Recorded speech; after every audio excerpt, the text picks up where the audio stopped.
All right. You it's sold out at Life Stadium. Where today the 16-0 and playoff bound New York Giants are taking on the 0-16 New Orleans Saints. And why are the New Orleans Saints 0-16? Because they suck. They've been around since 1967. Won one Super Bowl. One Super Bowl in almost 60 years. You can suck.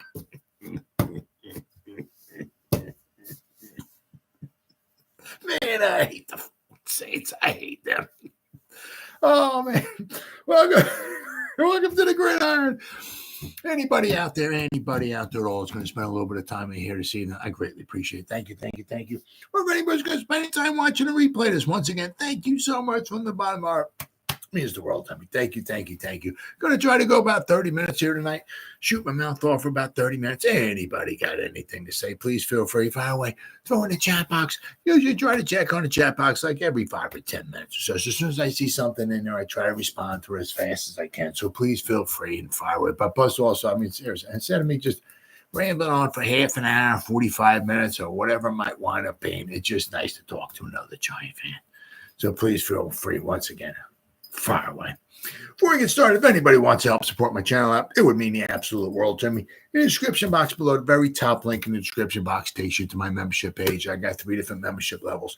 The first one's called the Saquon, second one's called the Lawrence Taylor, and the third membership level I got, it's called the Gridiron. Each one's got their own little perks to them. So if you want to help support the channel out, it would mean so much to me, and I thank you in advance. If you are subscribed to my channel, once again, thank you. I can use all the support I can get, guys, but if not, please go down below, hit the subscribe button, hit that bell icon. That way, next time I go live or if I put a video out, you'll be notified. And it's free of charge. What do you got to lose? Maybe if you give this video a thumbs up or share this video, that would be freaking awesome.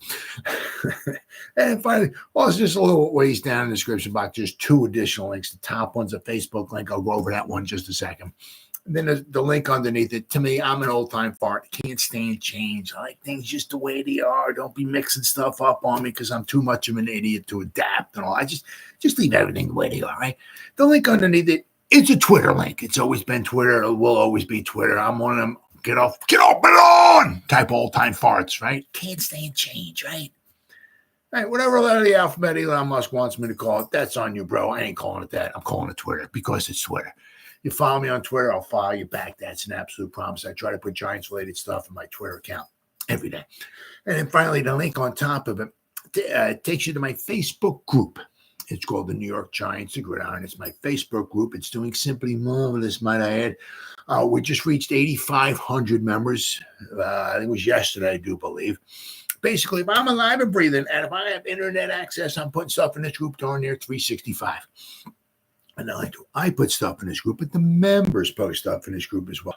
So between me and the members, there's a ton of New York Giants information going in this group every day. It's the New York Giants, the Gridiron. It's my Facebook group. Please join it. You won't be dissatisfied. I promise. All right. Well.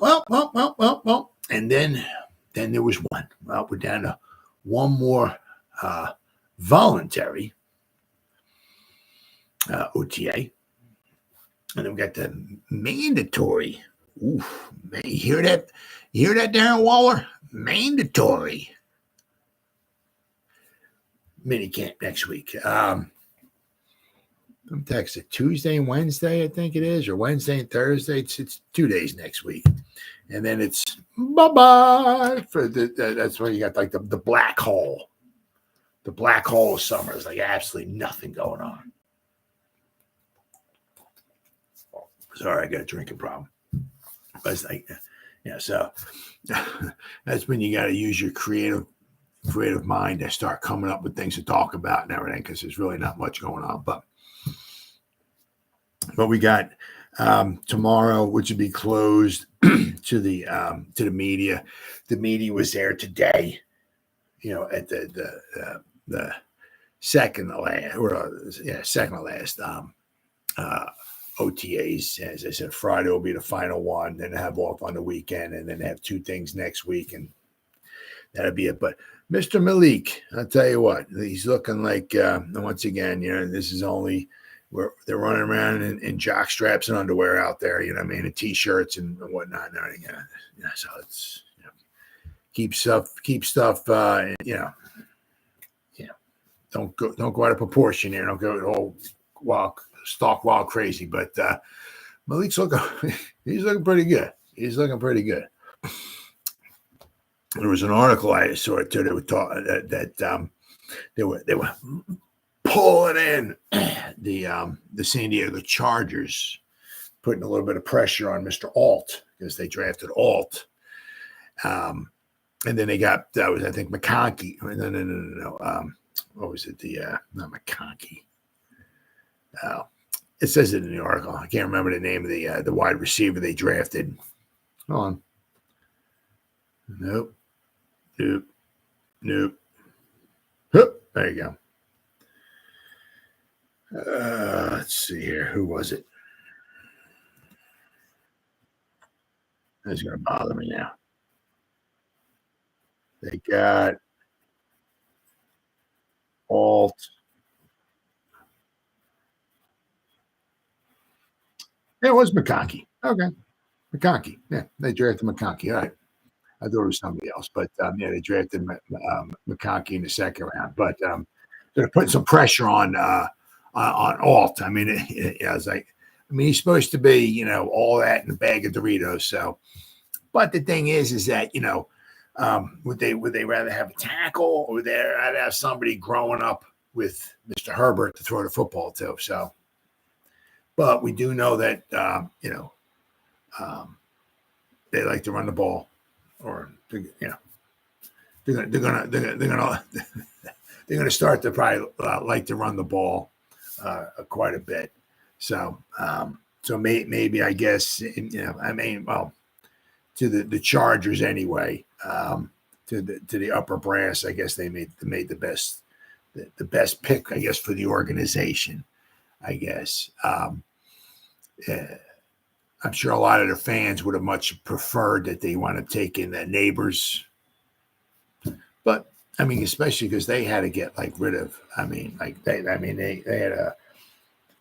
their salary cap was not in a very good position, so they had jettison their wideouts. So Herbert's got to throw the ball to somebody. But so we'll have to wind up wait and see what happens there. But I'm sure Alt will be a fine addition to their team. But as we know, Harbaugh likes to run the football a lot. So, and now they can run the football, but help keep Herbert upright. So, but in the article there, they're putting a little bit of pressure on Alt because Neighbors is looking very nice. So that's just so far. Right. Once again, it's just OTAs. We're not putting nobody in the Hall of Fame just yet. Right. So it says New York Giants OTA takeaways. This was this is from Ed Valentine because the media was allowed to be there. Patty Train, I think she said she was going to be there. Ed Valentine was going to be there. So he did a write-up on it and everything like that. And Ed Valentine's got Malik Neighbors puts on a show. Yeah, I like hearing that. Let's see. Thursday Giants OTA was with was the Malik Neighbors show. Man, freaking love it. Freaking love it. Actually, I'll tell you what, I'm really, well, once again, everything's, I can't say I've seen what Dunzier's doing with the Bears or, Harrison's doing or nothing like that. But I'll tell you what, I think we got we out of those three. I don't want to say we got the best one, but I'll tell you what, I'm really pumped up about this guy. Let me tell you what, because he's going to open stuff up for everybody. If you're going to need two, it's like having Odell Beckham Jr. I'm not saying it's going to be maybe as he could be. He could be, right? Odell had a couple problems. One was injuries, and the other one was up here, right? Malik can stay healthy, and he keeps this under control, right? Lord knows what he can do here in New York. He could be the king of New York, right? Now I don't know if he'll ever go up and snag a ball with 3 fingers and pull it down and all that stuff and everything, but I'm sure in his own right he might be able to put on his own show. But it says the Malik Neighbors, the rookie wide receiver, the team's number 6 overall pick in the draft, made a pair of spectacular long touchdown receptions to highlight Thursday's practice. The final OTA open to the media before next week's mandatory minicamp. During the first 11-on-11 session of the workout, Neighbors, with Cordell Flott in coverage, made a leaping catch off a long throw from the scrambling Drew Lock and snuck into the front corner of the end zone. Late, Neighbors made a sprawling touchdown grab off another heave from a scrambling Lock. Neighbors also had a touchdown catch from Daniel Jones during 7-on-7 red drill, and the following impressive snag during an early. Well, there's a little video of him. He's just doing like, I'd be running like 10 yards and cutting in. And actually, it's really, really difficult to see it because when he catches the ball, I'm not sure, it looks like it's kind of up high. He really snags it at. But there's a guy in the way. I don't. Who is it here? Who's in the way? He cuts. He catches. It looks like Azeez Ojulari is in like in the.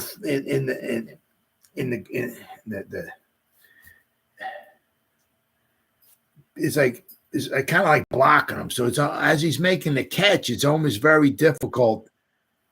So he stops and he cuts across the middle and he puts his hands out. And as he's catching it, Azeez Ojulari is standing there like this. Right. So as he's grabbing the ball, so it's really difficult to see the catch.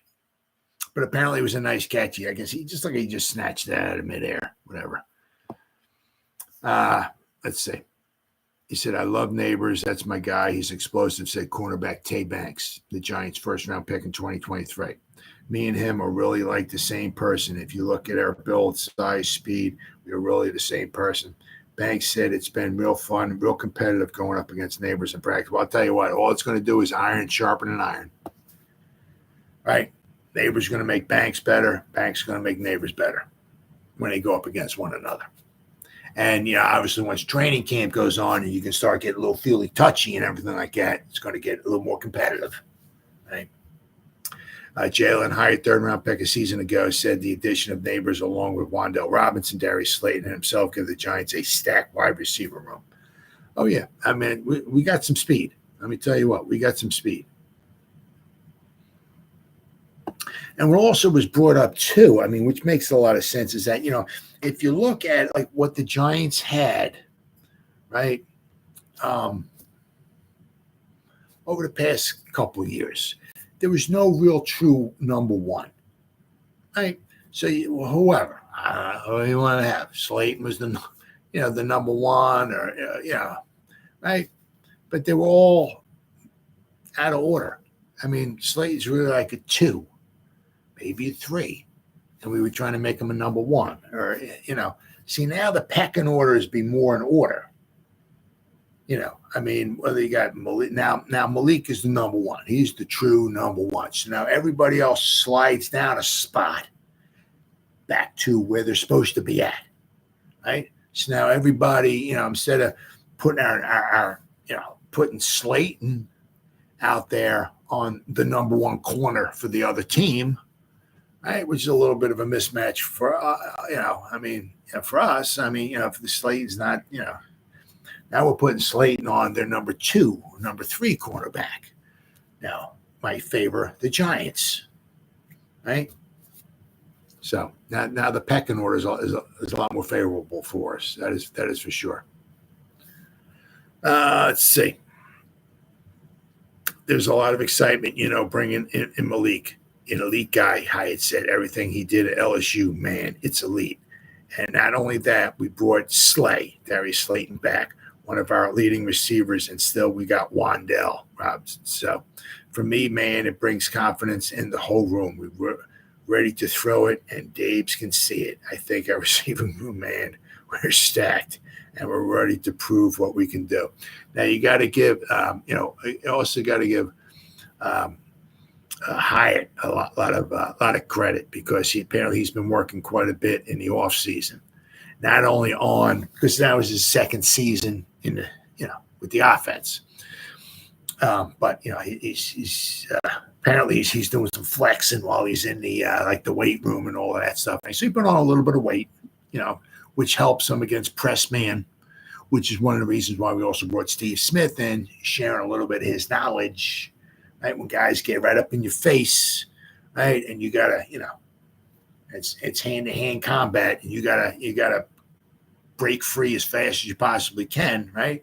Steve Smith is sharing a little bit of love, right? Sharing a little bit of knowledge with the guys, right? What he's done in his, I think it's like his 16 seasons in the NFL. Man knows a lot. But Dabes was also talking about how praising Jaylen a lot. He said, because he said he's like he gets to play. He's right out of the huddle. He's right where he has to go. His pre-snap reads, his post-snap reads, or he said like they're right on. He really, I guess, I don't know. Took to the plays, I don't know, the playbook or whatever in the off season, and he's really working on it a lot. I mean, Dave's really praised Hyatt quite a bit. Hyatt's really, certainly without question is, taking this very, very seriously. And we got to give him all the kudos in the world for that. So let's hope we can get him a little more involved this season than we did last season. Because there were times out there, and I understand some of it is almost kind of like can't throw it deep. The quarterback has, half a second to throw a football. Kind of tough to throw, you know what I mean? So maybe if we can get, a little bit of pass protection out of our offensive line, and the quarterback can actually stand in the pocket for more than half a second without getting his head ripped off, or getting a torn ACL, or his neck ripped off, something like Daniel Jones had, or whatever happened to Tyrod. Maybe we can start throwing the ball a little bit deep. But once again, having Wan'Dale coming back healthy, Wan'Dale. Let's hope Malik, stay healthy and all that stuff. But with those guys, it's just going to open stuff up. Absolutely. Let's see here. Daniel Jones looks sharp, as he has throughout the spring. Daniel Jones only participated in 7-on-7 session early in practice. This was a red zone session conducted from roughly the 10-yard line. Media was about 70 yards away with a gaggle of players in front of us during much of the practice, so exact details might be fuzzy.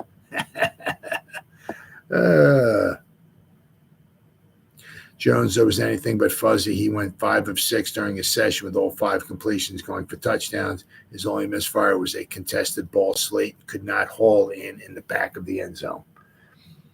Will Jones participate in 11-11 during mandatory minicamp next week?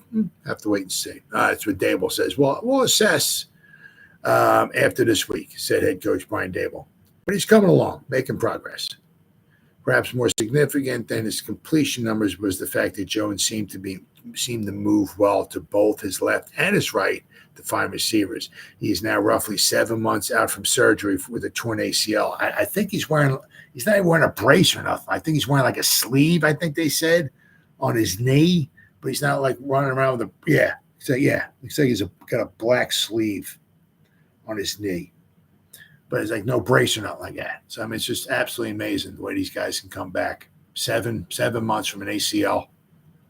Unbelievable. Absolutely unbelievable. Let's see, making the quarterback look better. Hyatt referenced how the presence of neighbors has given a stacked wide receiver room. How that receiver group can make life easier for a quarterback was on display during one of the 11-11 sessions with Locke behind center. Locke went 5 of 5 during that period, but only one of those completions was an easy catch for the receiver. Included in that group was the one of neighbors' long touchdowns. Diving catches by tight end Lawrence Cager and rookie running back Tyrone Tracy Jr.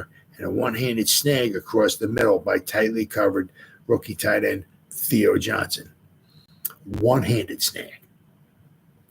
The quarterback stats. Locke was 13 of 16. Tommy Chicken Cutler Parmesan was 5 out of 9. And Nathan Rourke was 5 out of 7.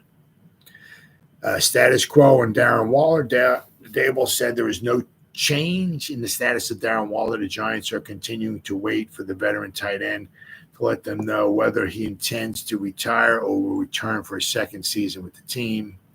I'd be rather shocked if he comes back.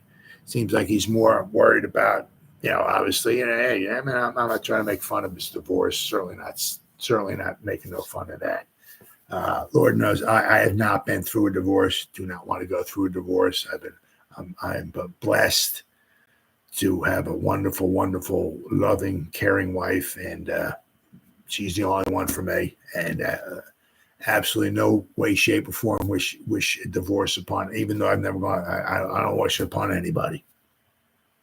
So apparently, seems like he's got a lot going on up here, and with that, plus also seems like he's a lot of what's going on up here right now is he's worried more about writing songs about maybe making fun of her or getting back at her or whatever. So we'll have to wait and see. But I'd be rather shocked that Darren Waller comes back.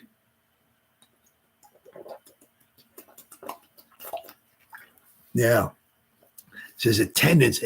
Brian Burns and place cricket Graham Gano highlighted players who did not appear to be in attendance for the voluntary workout.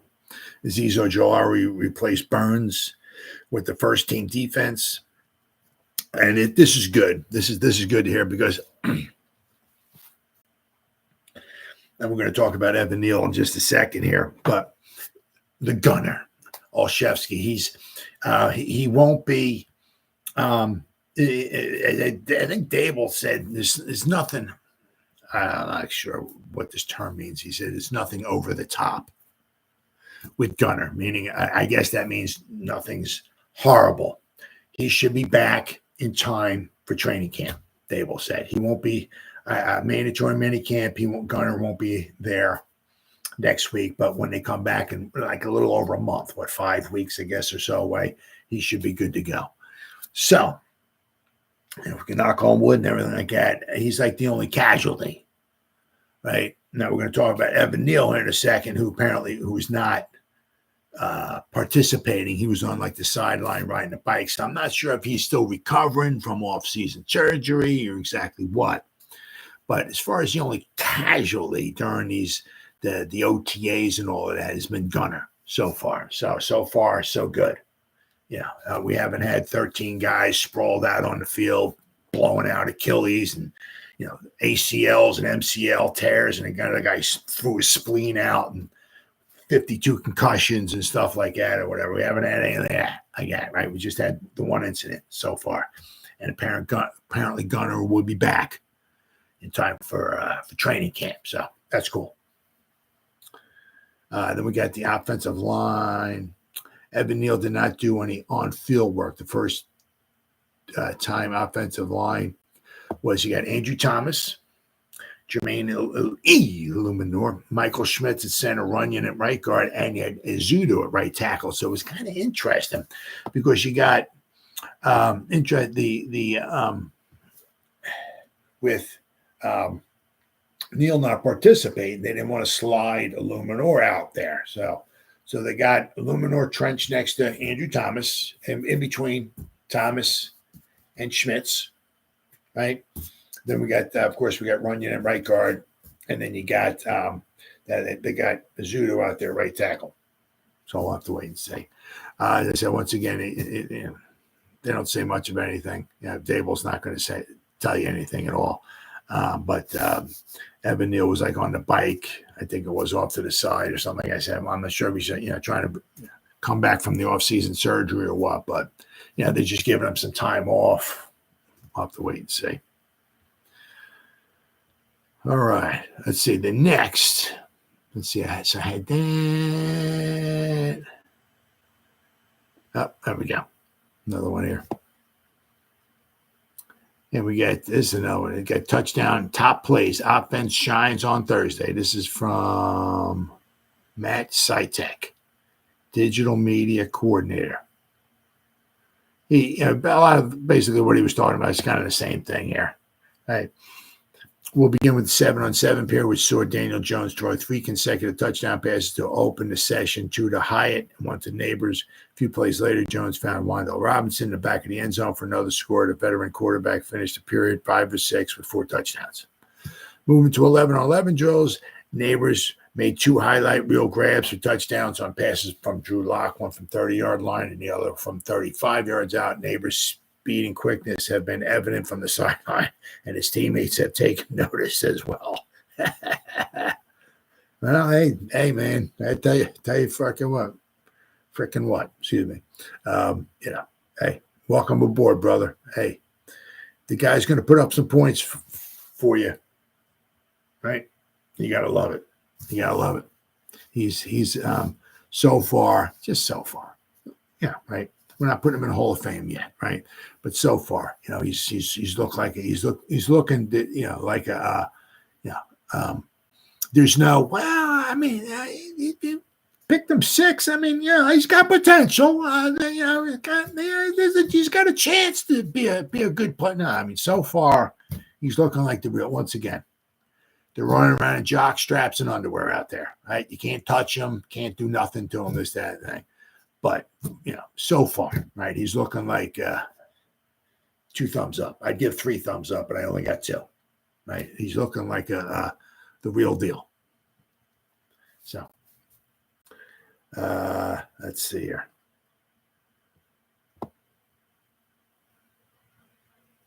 Takeaways, it was a clean day for the offense as they kept the ball out of the defense's hand. Nathan Rourke made a nice throw on the move to Chase Cota for what would have been a first down. Neighbors wasn't the only rookie to get in on the action. Locke found Tyrone Tracy Jr. in the flat on a play in which the running back made an impressive grab to secure the football. On the next play, Theo Johnson made a great catch in a tight window from Locke. Tracy has been a good, I wouldn't say surprise later round draft pick, but he's done a good job in his camp of picking up the information pretty quickly, Dable said about the rookie running back. Kayvon Thibodeau got in the backfield a few times Thursday, forcing the quarterback to get rid of the football on multiple occasions. With the ball set at the 5-yard line, Carter Coughlin made a nice play to stop the receiver immediately after he caught the ball at the line of scrimmage. On the next play, Jason Pinnock broke up a pass in the end zone. A little bit later in the period, Jordan Riley batted down a ball at the line. On the final play of team drills, Trey Hawkins III and Tyler Newman combined to force an incompletion in the end zone. So, but I mean, that's just something you want to hear. You don't want to hear all offense. You don't want to hear all defense. I mean, you want to hear a mixture, and especially if what is very impressive is if you start hearing the defense. And I'm not talking about guys getting in the backfield making sacks. I mean, if Kayvon's going to get, if you can't touch the guy, I mean, I guess he's going to get in the backfield. I'm talking about the secondary, right? If you can't touch a guy or nothing like that, and they're batting down balls or forcing incompletions and stuff like that, that's pretty good. That's pretty impressive. So you don't want to hear all offense. You don't want to hear all defense. You want to hear everybody's name, offense and defense. Now this is one here. This is the article. This is from Bolt Beat. There you go. From I guess it's a San Diego Charger. I guess from Jason Reed. Malik Neighbors puts immense pressure on the Chargers' Joe Alt with his electric OTAs. So, I mean, this is one of those things that the Charger fans will be like, just thinking about. Oh man, if we only drafted this guy. So the 5th overall pick appeared to be a pivotal one heading into the 2024 NFL draft. In a quarterback-heavy draft, there was plenty of speculation around if the Chargers would trade down, and if not, who the team would select. General Manager Joe Horwitz was very clear heading into the draft that the team would draft the best player available. regardless of what selection the Bolts ended up with. Los Angeles ultimately stayed put and surprised fans with the selection taking Notre Dame offensive tackle Joe Alt. So he's got some shoes to fill. Let me tell you what. The Chargers viewed Alt as the best player available over LSU wide receiver Malik Neighbors, who was the most desired selection for the fan base, for the Chargers fan base. Wide receiver was certainly a bigger need heading into the draft, and the Chargers passed on drafting Neighbors with the 5th pick in favor of Alt, and eventually Ladd McConkey in the 2nd round. So they got themselves a very good wide receiver in the 2nd round, but he's not Malik Neighbors, right? Many fans have fully jumped on board with this decision, while others are still wondering what could have been with Neighbors and Justin Herbert together. Neighbors isn't doing the latter any favors, as he is thriving at New York Giants OTAs without the benefit of an elite quarterback throwing him the football, which is true.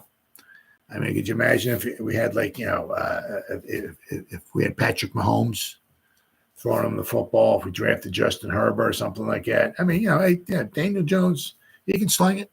Right, but he's not Patrick Mahomes, right? So, that's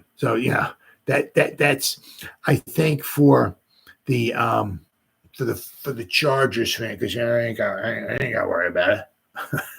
Right? I'm saying for the Chargers fan base, they're always going to be like two eyes, right? One on Alt and one on Neighbors, right?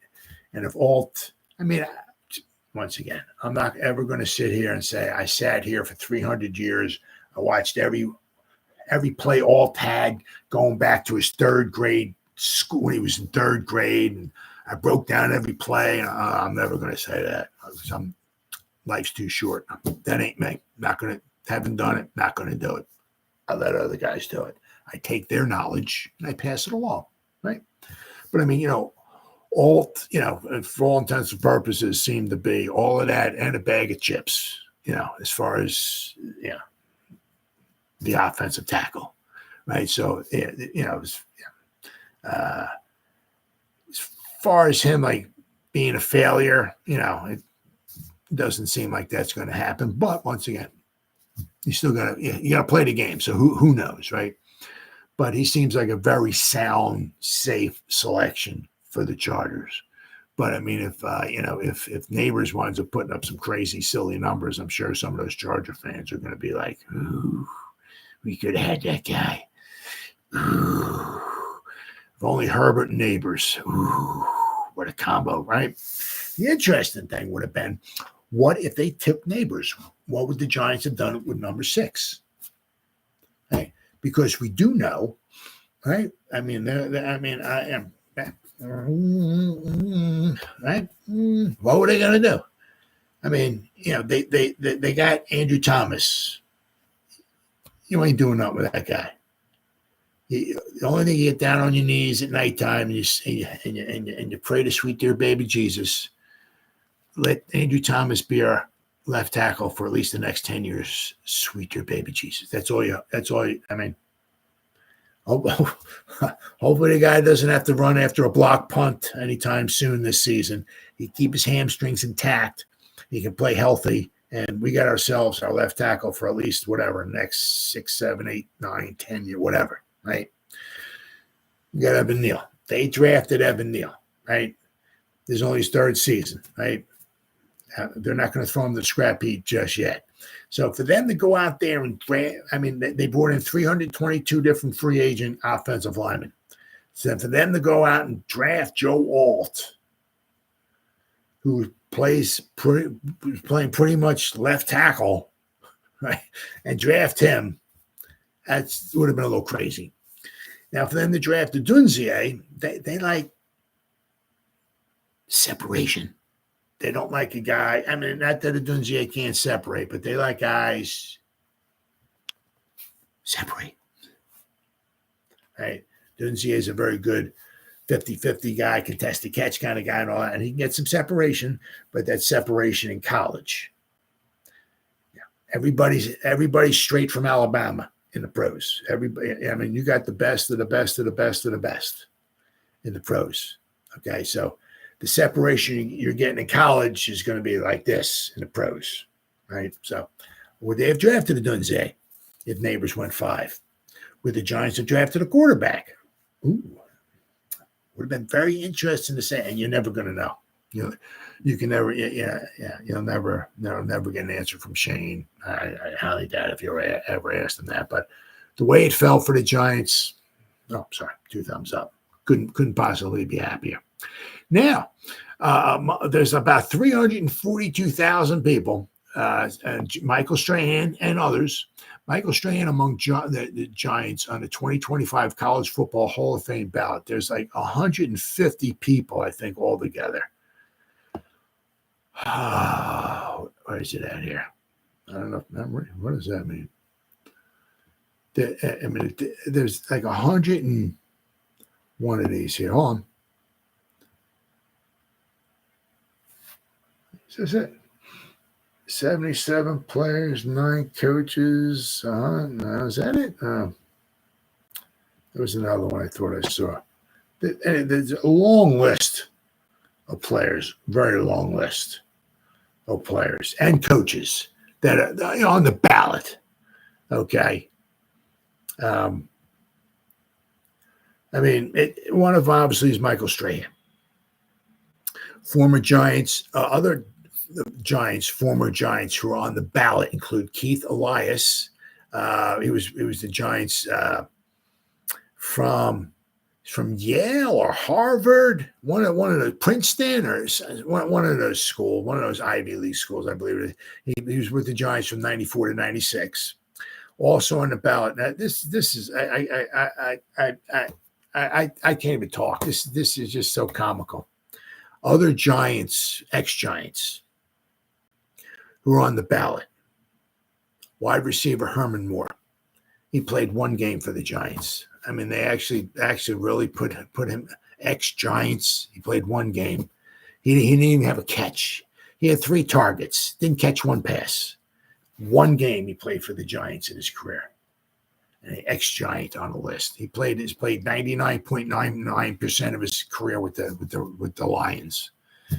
But so he's on the list. Sean Landeta is on the list. Quarterback Alex Tanney is on the list. Linebacker coach Bill McGovern and defensive end Michael Strahan.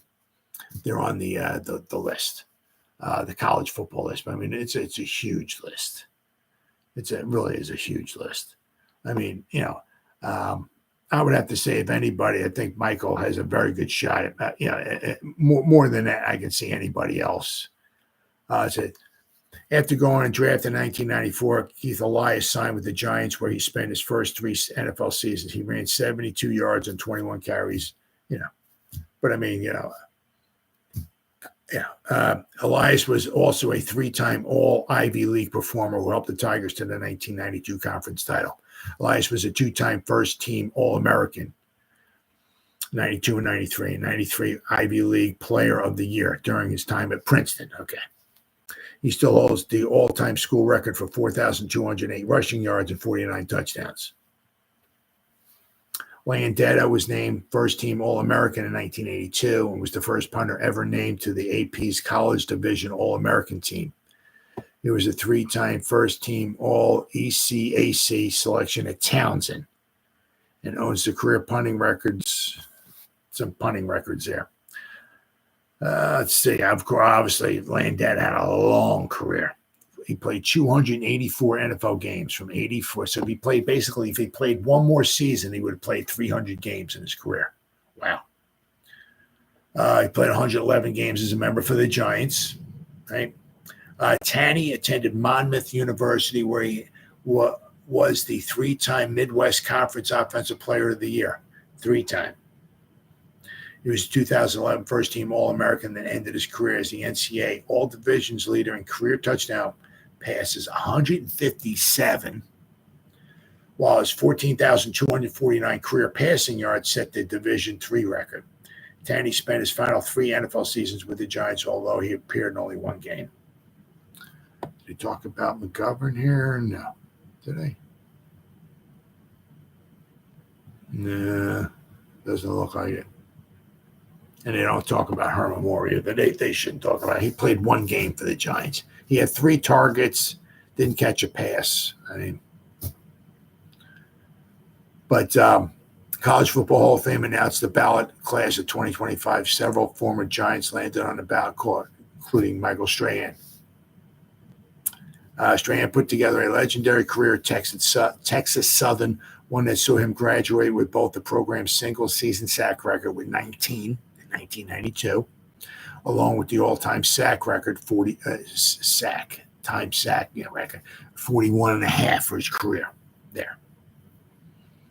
Giants great earned numerous accolades before the team selected him with the number 40 pick in the 1993 NFL Draft. Now, we didn't have a first-round pick because we spent that on Dave Brown. Okay, but we did. We made up for it by drafting Michael Strahan in the second round. Right. So I mean, Strahan, he was inducted into the Black College Football Hall of Fame in 2014. Was also named to the Senior Bowl 75th anniversary team this past fall. So I would have to say, if anything, I think Michael has a very good shot at making it. But there's a long. Let me see. I gotta have it right here. Okay, hold on. National Football Foundation, NFF, and College Hall of Fame announced today the names of the 2025 ballot for induction into the College Football Hall of Fame, including 77 players, 9 coaches from the Football Bowl subdivision, and 101 players and 34 coaches from the divisional ranks. So, I mean, you're looking at like over 200 guys altogether. It's a long list. I'm scrolling down over all these names. It's just like, it's simply amazing how many guys here. But there's a lot of guys there. But then again, you look, college football is huge, right? How many colleges are out there obviously playing football, right? How many players, how many coaches and all that? It's huge, absolutely huge. So, if you look at it that way, you consider and think, well, there's 200 guys. Okay. I don't know how many players / coaches make it into the hall each year. That I don't know. But there's a lot of guys on that list. A lot of guys. A lot of them certainly deserve it. One reason or the other. Yeah, without question. So best of luck to him. Hopefully Michael makes it. Certainly pulling for him. Hopefully all the other guys make it too. That'd be absolutely fantastic. But there's a lot of guys on that list. Then I saw and that is here. Okay, this is a little skewed because all 32 NFL teams, including the Giants, ranked by their tight end room. Okay. Now, but the thing is, here is the problem is they're ranking the Giants having Darren Waller. Okay, which is probably not going to happen. Interesting thing would be where the Giants how far they would fall back if and when Waller decides to retire, right? So the Giants loaded up a tight end this offseason, signing veterans Chris Manhertz and Jack Stahl in free agency before selecting Theo Johnson in the draft. Those decisions were made in part due to the uncertainty surrounding Darren Waller. He has been away from the team and contemplating retirement. General Manager Joe Schoen reportedly expects him to walk away after just one season in East Rutherford. ESPN's Mike Clay was already 50-50 in the Giants tight ends group before the Waller uncertainty, and his take is likely to become more negative once Waller does officially file retirement paperwork with the league. But for now, he's still technically a member of the Giants' 90-man roster. Here's where the Giants' tight end room ranks among the rest of the league. Now, once again, this is including Darren Waller. Now, let's see. Who they got number one here? Just interesting. I look to see here. Number one would be the Chiefs, with just because of Kelsey. Right? Let's see who else they got here. Noah Gray, Irv Smith Jr., and Jared Wiley. When Kelsey retires, which won't be too much longer, the Chiefs will be in some trouble. Okay. Number two, it's hard to argue with Mark Andrews. The dude's a freaking beast. He got injured. He did get injured. Remember, he had the hip drop tackle or whatever it was, wound up hurting him, and he missed the season or a lot of the season or whatever it was. He got injured. We got number three, interestingly, is the Bills with Kincaid, Dawson Knox. Right, so they got a couple real good guys there, and of course, it's hard to argue number 4 with the Skittle man, George Kittle, right, with the 49ers. So what I do like is that the Eagles are like pretty far back. I like them. So the Giants right now with Waller, okay, and once they only list the top 4 tight ends. The Giants are number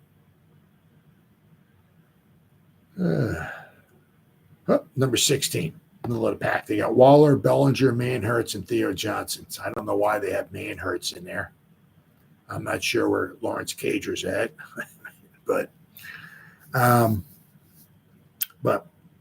Manhurts, I don't know.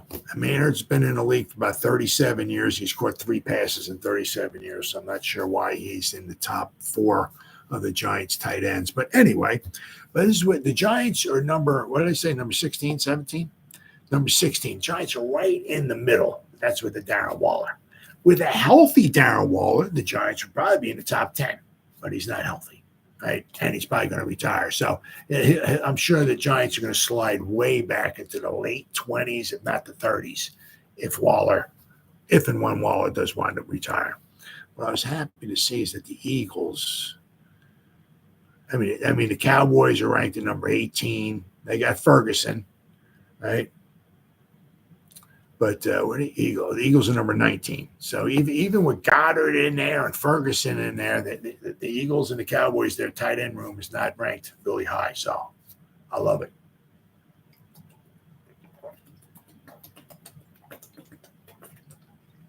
Sorry, just thirsty tonight. So, but I said, the Giants will be way, way back there when Waller quite possibly decides to hang him up. The Panthers are number 32. So, the Giants would probably be battling it out with, and they got the Commanders at number 31. The Commanders, their big guy, Zach Ertz. The guy's been around forever. But the Giants,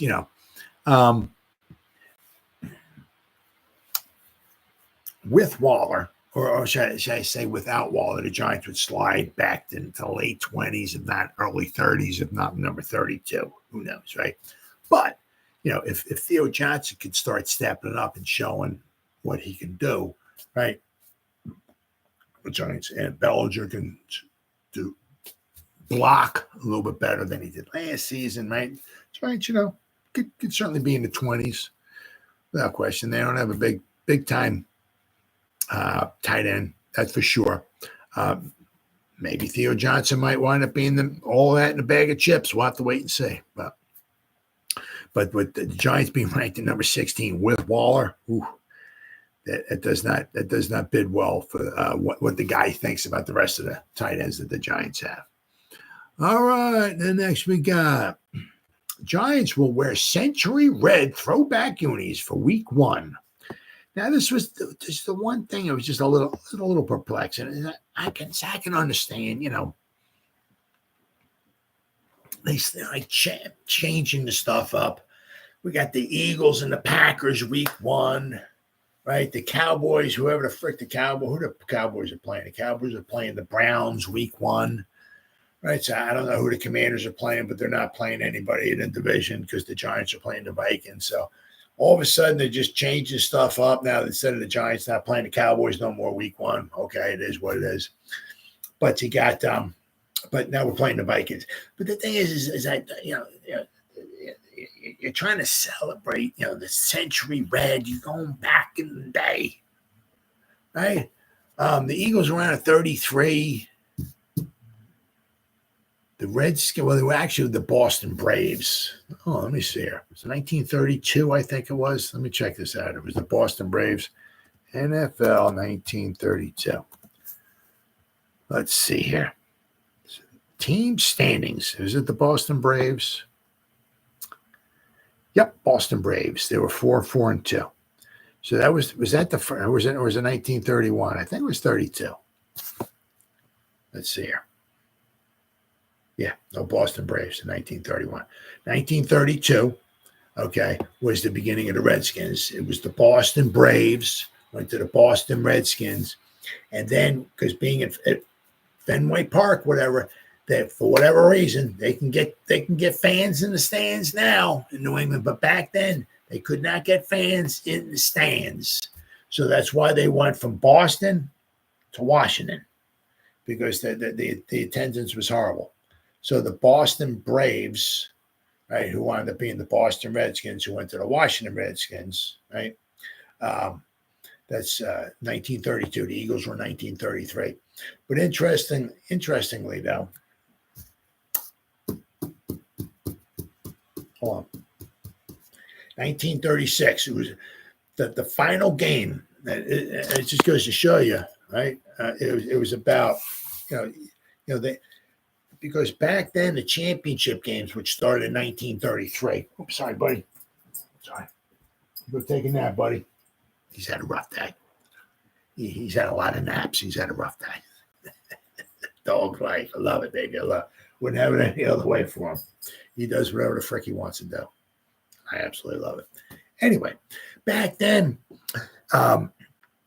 the championship games, which started in 1933, the purse, the winning team won some money. So even the losing team won some money. So even the losing team, they lost the game, they still got some money. And I'll tell you what, even though they got a couple $100 back then, tell you what, a couple $100 for some of these guys, back then was a lot of money, a lot of freaking money to play one game, right? So, but in order to get the more money, you got obviously the better. But in order to get that money, you had to have fans in the stands. The more fans you had in the stands, the more money we're going to want to make. Now, the problem was in 1936 was the Boston Redskins won a division. They won the division in 1936 as the Boston Redskins, and then won the division in 1937 as the Washington Redskins. The Giants went to the 35 championship game where they lost to the Detroit Lions 26-7, and then the Giants went and won the 38 championship. So 35 and 38, but in the middle, 36 and 37 were the Redskins, the Boston Redskins in 36, Washington Redskins in 37. But in 1936, the Boston Redskins had the home field advantage because back then, I forgot, I can't remember if it's the Western Division or the Eastern Division, whatever it was, but what it was the division that the Redskins were in even year divisions, okay? The Giants had the home field in 34, 38, 44, 46, 56, 58, right? 62, bam, right? But they had the home field advantage in the even years. So the Boston Redskins in 1936 had the home field advantage. 1936 in the championship game, right? So that meant the game was going to be played at Fenway Park. They would have the home field advantage, have the crowd going bananas, cheering for them and everything. Never happened. Why? Well, because the owner of the Redskins, right? He gave up the home field advantage, actually, he gave it up, and they had the game actually in the Polo Grounds because he knew that they can get more fans in the Polo Grounds than he could at Fenway Park.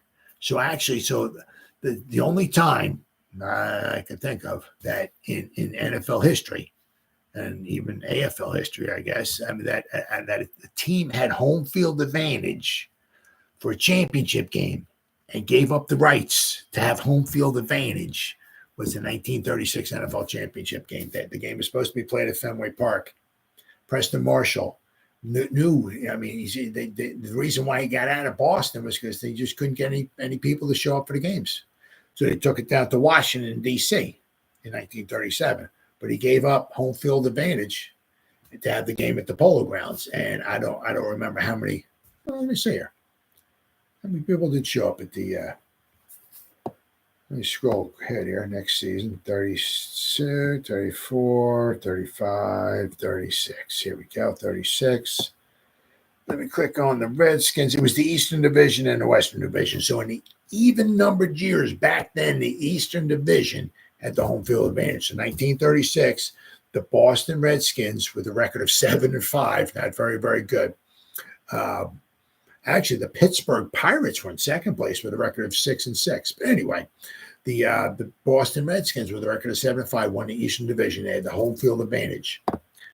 And let's see. So let's go to the championship game. And here, the Green Bay Packers, they lost 21-6 to the Packers, but the box score, the championship game, which was played in the Polo Grounds in New York, they got 29,545 people. There was no way they were getting that many fans. Let me just see how many fans they've got here. Let's see.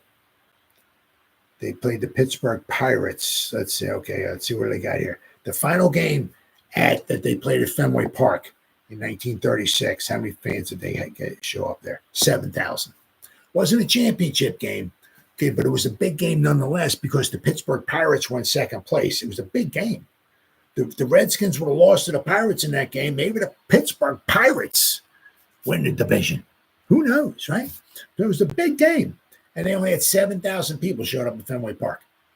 Meanwhile, the championship game, they had 29,545 people showed up. So they all made some extra money. So it wound up working out well because the Redskins wound up losing, so they got the losers' shares. But because there was almost 30,000 people in the stands, they made themselves some extra money. So it wound up being a pretty good, a good move on his part. Right? But getting back, meanwhile, back at the ranch, talking about it's just kind of, they said the Giants will sport their century red uniforms for their 100th season opener against the Vikings at home on Sunday, September 8th. So the team will be working their 100th season century red uniform at the home opener. The uniform harkens back to the earliest days of the franchise and features tan pants, red socks with blue and white stripes. The team's inaugural 1925 season lower half. The upper half is from 1933. And I'm not sure why they're doing 1933. They lost in 1933. They lost 23, to me, the greatest championship game of all time, the 1933 championship game, which nobody ever knows about, cares about, or talks about. But to me, the greatest championship game of all time, the 1933 championship game. But the Giants lost. Why they don't have the jerseys from the 1934 team, which they wind up winning the championship 30-13 over the Chicago Bears, I'll never know. But they got the lower half from the 25 team, the upper half from the 1933 team. Now, the interesting thing is that the upper half from the 33 team has the numbers on the front and the back. The 25 team, the inaugural, they only got numbers on the back. There was nothing on the front. So if you've seen a guy running at you, you're like, you don't have no idea what number he is, right? So that's why one of the reasons I think why they had at least the 1933, because you had the numbers on the front and the back. So, and then of course, then they have the helmets that look like the Michigan Wolverine helmets.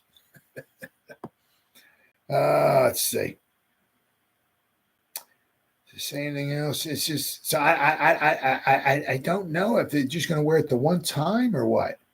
Giants have historically worn blue or white uniforms, but red has been made brief appearances in the past. Most recently from 2004 to 2007. Well, I mean, red made appearances the dominant color. Yeah, it was the dominant color, the dominant jersey for the Giants for quite a while back then was red, quite a bit. You just don't know about it because it's all in black and white back then. Anytime once colors started coming into the fold, the Giants were wearing blue jerseys. But a lot back then, when it was black and white, the Giants had red jerseys, right? So I'm not sure if they're just wearing it just for the home opener or what. That I don't know. If they're going to wear it another time, I don't know. It just seems a little weird because I mean, you're having it against the Vikings. Okay, all right, cool. It's NFL team, cool. But I thought they'd have it maybe against when the Commanders came to town. Like their oldest rival, right? Divisional rival. Their oldest rival would wind up being the Chicago Bears because they played the Chicago Bears in the 1925 season. They didn't play the Packers. When the Giants came around in 1925, the Cardinals, the Bears, the Packers, and the Giants, obviously The Bears were 1920. The Cardinals were 1920. The Green Bay Packers came around 1921. So when the Giants rolled around 1925, they were the fourth team, right?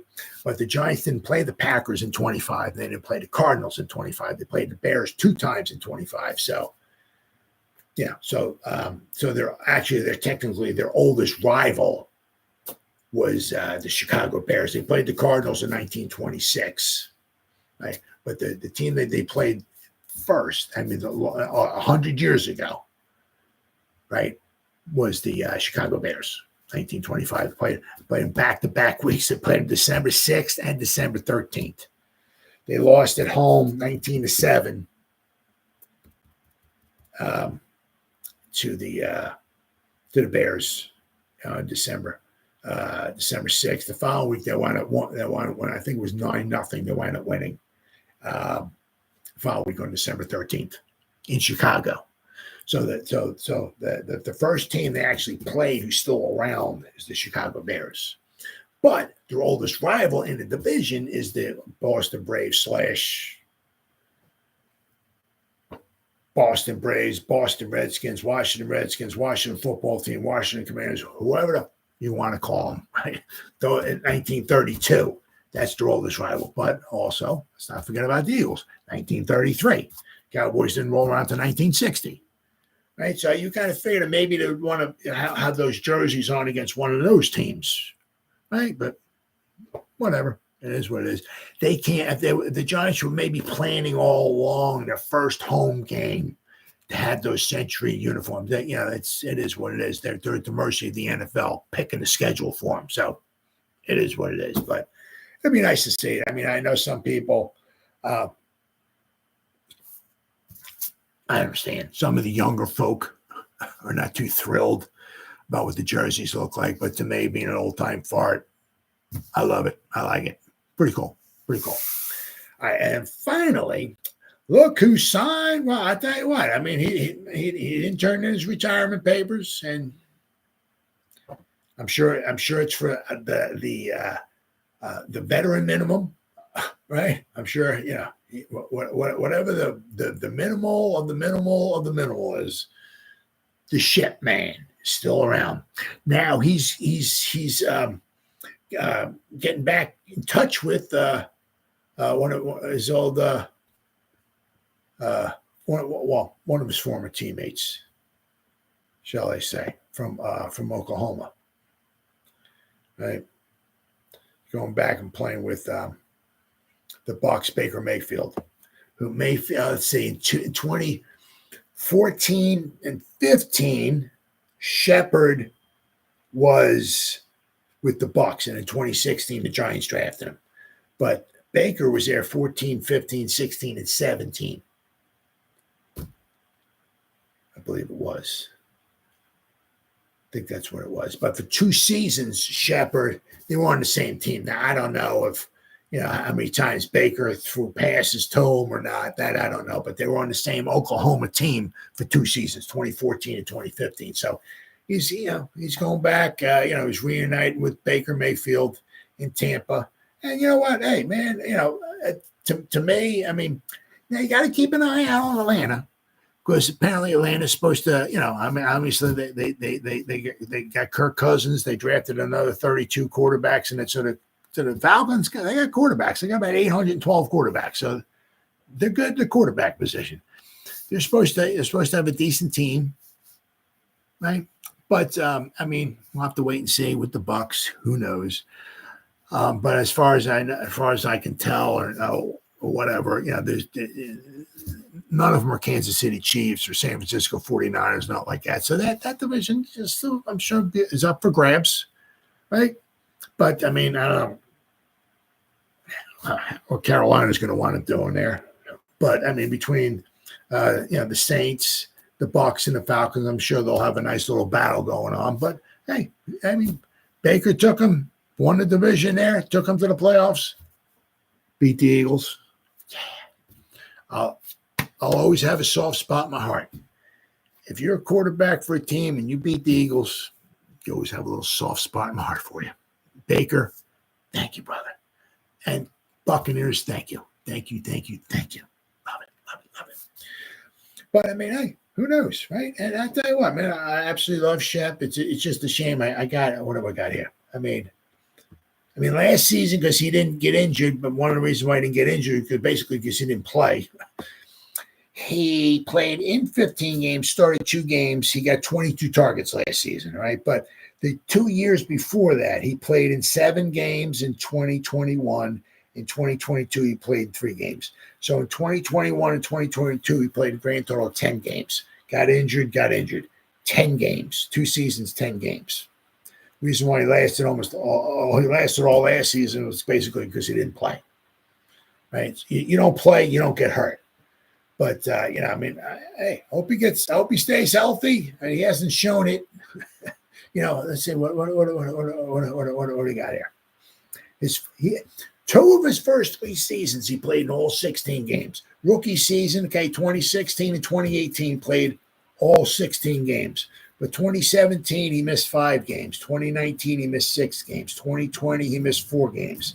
And I said then in 2021, he missed 10 games. 2022, he missed 14 games. Yeah, so he gets injured a lot. So the one thing is if you're going to have him on your team, don't have him in the start lineups unless you need him in the start lineup because the rest of your wide receivers are totally you're decimated by, right? Then if you start him, okay. I hope he stays healthy. But hey, if you need him off the bench, all right. But the Giants had some nice wide receivers last season. That was another one of the reasons why probably he didn't get in there. But we'll have to wait and see. I'm certainly pulling for him. And if he makes it to the playoffs, bring it on, brother. Cool. I'm pulling for you. Absolutely. I ain't got nothing. I ain't got nothing against the Buccaneers.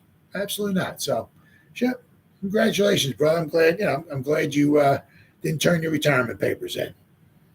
So we'll have to wait and see. All right, guys. Been 1 hour and 6 minutes. Final OTAs Friday, so we'll have something to talk about, right? So whoever spent any time listening to me live, thank you. If anybody's going to spend any time watching the replays, once again, thank you so much for Bob. It's welcome. Thank you. As always, you guys stay safe out there and go Giants.